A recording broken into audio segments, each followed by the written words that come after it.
ഇന്ന് ഞാനിവിടെ നിങ്ങൾക്ക് പരിചയപ്പെടുത്തുന്നത് തെങ്ങും തൈ എങ്ങനെ കുഴിച്ച് വെക്കാം എന്നതിനെ കുറിച്ചാണ്. അതിനായിട്ട് ഞാൻ തിരഞ്ഞെടുത്തിരിക്കുന്നത് കൃഷിഭവനിൽ നിന്ന് ലഭിച്ചിട്ടുള്ള WCT കോക്കനട്ട് സീഡിൽ നിന്നുള്ള തൈയാണ്. WCT coconut seed. ഇതിന് 100 രൂപ വില വരുന്ന ഒരു തൈയാണ്. കൃഷിഭവനിൽ നിന്ന് നമുക്ക് 50 രൂപയ്ക്കാണ് ലഭിച്ചിട്ടുള്ളത്. ഈ തൈയാണ് ഞാൻ ഇന്നിവിടെ കുഴിച്ചിടാൻ പോകുന്നത്. അതിന് വേണ്ടി ഞാൻ 70 സെൻറ്റിമീറ്റർ വീതിയും 70 സെൻറ്റിമീറ്റർ ആഴവുമുള്ള കുഴിയാണ് എടുത്തിരിക്കുന്നത്. അതിൻ്റെ നടുവിലായിട്ട് ഒരു ചെറിയ കുഴിയെടുത്ത് അതിലേക്ക് ചാണകപ്പൊടി ഇട്ട് കൊടുത്തതിന് ശേഷം അത് നന്നായി മണ്ണുമായി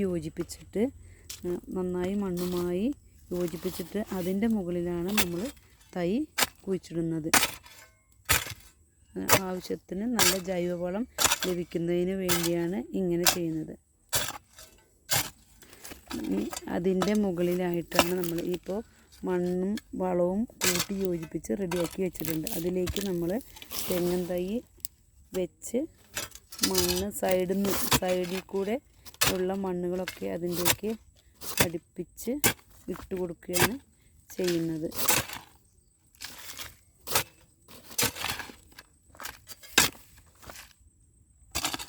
നാല് സൈഡിൽ നിന്നും കൂടി മണ്ണെടുത്തതിന് ശേഷം അതിൻ്റെ തേങ്ങ മൂടത്തക്ക രീതിയിൽ അതിൻ്റെ ഭാഗം മൂടത്തക്ക രീതിയിലാണ് നമ്മളിതിന് മണ്ണിട്ട് കൊടുക്കേണ്ടത്.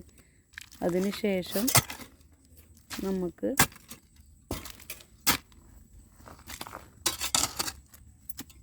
വലിയ ചപ്പും ചവറും സൈഡിലേക്ക് വേണമെങ്കിൽ ഇട്ട് കൊടുക്കുക. വാഴേൻ്റെ തണ്ടോ അതുപോലെ തന്നെ അങ്ങനെയുള്ള എന്തെങ്കിലും ചെതൽ പിടിക്കാത്ത തരത്തിലുള്ള എന്തെങ്കിലും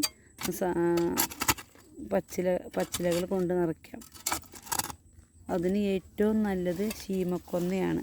ശീമക്കൊന്നയുടെ ഇല ഇതിലേക്ക് വെച്ച് കൊടുക്കുകയാണെങ്കിൽ കീടങ്ങളൊക്കെ വരാതെ നിൽക്കും. ചെതൽ അതുപോലെ തന്നെ ചെറിയ മണ്ണ് വിരകൾ നിമവിരകൾ എല്ലാം ഇല്ലാതാകുന്നതിന് വേണ്ടി ശീമക്കൊന്നേൻ്റെ ഇല നമുക്ക് അല്പം ഇട്ട് കൊടുക്കാം.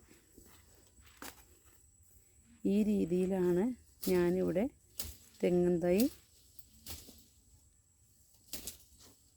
തയ്യാറാക്കുന്നത്. നിങ്ങൾക്ക് ഈ വീഡിയോ ഇഷ്ടപ്പെടുകയാണെങ്കിൽ ലൈക്ക് ചെയ്യാനും സബ്സ്ക്രൈബ് ചെയ്യാനും ഷെയർ ചെയ്യാനും മറക്കരുത്.